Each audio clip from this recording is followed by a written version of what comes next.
तो स्टूडेंट्स आज हम करेंगे पुली रिलेटेड प्रॉब्लम्स को। क्वेश्चन दिया गया है, अगर two masses 7 kg and 12 kg are connected at the two end of a light inextensible string that passes over a frictionless pulley, find the acceleration of the mass and the tension in the string when the masses are released। हमारे पास दो masses हैं, एक मास M1 ये है, ये M1 है और ये M2 है, और ये हमने क्या लगा रखा, पुली लगा रखी है। तो ऑब्वियस सी बात है, ये मास 2 जो है, इसका जो मास 2 है वो क्या होगा, ज़्यादा होगा कंपेयर देन M1 के। तो यहाँ पे दो मास कितने हैं, 7 और 12 है। तो इसका मतलब जो मास 2 होगा कितना होगा, 12 kg, और मास 1 होगा 7 kg। ठीक हो गया। अब मैं ज़रा इसको उठा के यहाँ पे बनाता हूँ। ये जो M1 वाला है इसको मैं यहाँ पे बना लेता हूँ। M1 हो गया मास, नीचे को उसमें ग्रेविटेशनल वेट हो गया M1g। ठीक हो गया। और इसके अपोजिट में क्या लगेगा, टेंशन फोर्स लगेगा जिसको हम बोलते हैं T।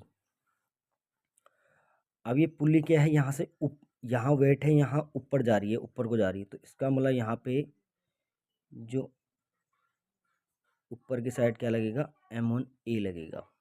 ऐसे में दूसरे मास को बना लो, जैसे यहाँ पे ये है, ये M2 हो गया, इसका वेट जो हो गया वो M2g हो गया, और इसके ऊपर क्या लग रहा है, टेंशन फोर्स लग रहा है T। ठीक हो गया।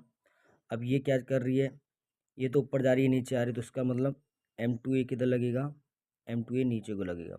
अब देखो, पहले के अकॉर्डिंग इक्वेशन बनानी है हमने।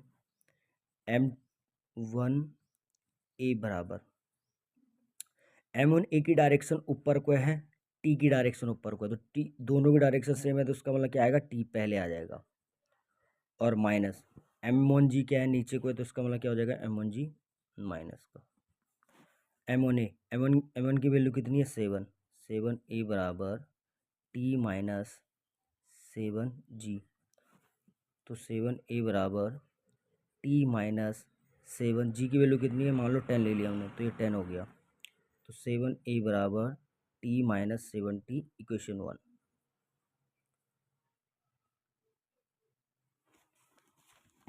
ऐसे हम दूसरी वाली पुली के लिए देखते हैं। ये पुली है M2 वाली, M2 मास के लिए देखते हैं, सॉरी पुली नहीं, M2 मास के लिए। M2 मास के लिए देखो, M1a नीचे आ रहा है, M2g भी नीचे आ रहा है, और T इसके अपोजिट डायरेक्शन में ऊपर जा रहा है, तो क्या हो जाएगा, M2a बराबर M2g माइनस T। तो M2 की वैल्यू कितनी है, a, T की वैल्यू हमने 10 st, तो बराबर माइनस 2। इनको सॉल्व कर लीजिए, 1 T 1T। ये पहली क्वेश्चन थी। दूसरी क्वेश्चन क्या है, 12a बराबर 120 माइनस T। इनको सॉल्व कर ले। ये T यहाँ पे पॉजिटिव का, यहाँ पे नेगेटिव का, दोनों कट जाएंगे, दोनों ऐड हो जाएंगे, तो 19a हो गया, और ये दोनों 120 में से 70 गया, 50 हो गया। तो a बराबर आ गया आपका 50/19। अगर आप इसको डिवाइड करोगे तो ये आ जाएगा आपका 2.58 मीटर पर सेकंड स्क्वायर। तो हमारा एक्सेलरेशन कितना आ गया, 2.58 मीटर पर सेकंड स्क्वायर। अब हमने क्या निकालना, टेंशन निकालना। इस ए की वैल्यू किसी भी इक्वेशन में रख लो, या तो इस इक्वेशन में रख लो या तो इस इक्वेशन में रख लो, दोनों से आंसर सेम आएगा। तो हमने टेंशन निकालना है।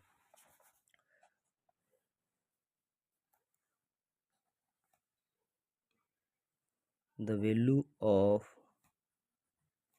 ए पुटिंग इक्वेशन 1 वाली इक्वेशन क्या है, 7a बराबर T माइनस 7T। ए की वैल्यू कितनी है, 2.5 है, 7 मल्टीप्लाई 2.58 बराबर T माइनस 7T। इन दोनों को मल्टीप्लाई करिएगा, 7 8 जा 56, 5 7 5 जा 35, और 44 7 हो जाएगा 18.06 बराबर T माइनस 70। तो T बराबर हो जाएगा 70 प्लस 18.06 और टी बराबर आ गया आपका 86.66 न्यूटन। पुली रिलेटेड जितने न्यूमेरिकल होंगे आपको इसी तरीके से करने हैं, वो सारे न्यूमेरिकल। उसमें आपको टेंशन निकालने के लिए बोलेगा और दूसरा एक्सेलरेशन निकालने के लिए बोलेगा, तो आपको इसी तरीके से करने हैं।